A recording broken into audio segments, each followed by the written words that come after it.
Hiyang-hiya naman kasi ano!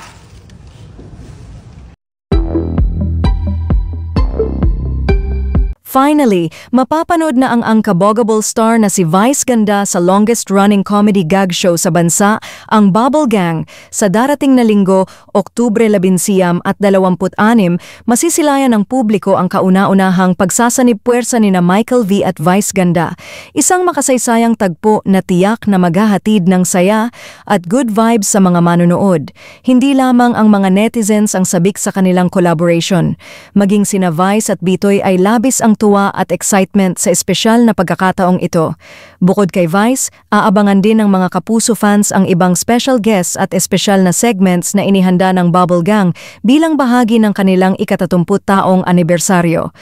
Tiyak na puno ng tawanan, kalokohan at sorpresa ang celebration na ito, isang episode na hindi dapat palampasin.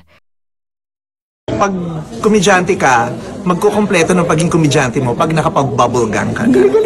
Ako, super happy. Talagang minamanifest ko to noon pa eh. Dream kong makapag-bubble gang. So at last nandito na ako. Excited ako kagabi pa lang. Siyempre kasama ko si Bitoy. Naririnig ko yun kahit sa live nyo noon sa It's Showtime. May Itbulaga pa noon. Yes. Oo, di ba? Narinig ko na sinasabi niyo. Kaya ako parang naano rin ako. Nakakatabaran ng puso nandito. Kasi di ba parang yun ang magkukumpleto ng pagiging komedyante mo pag ng bubble gang.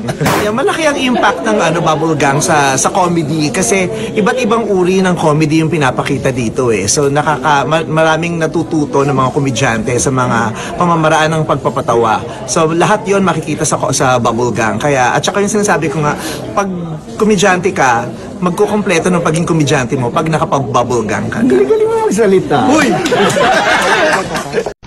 Hiyang-hiya naman kasi ano!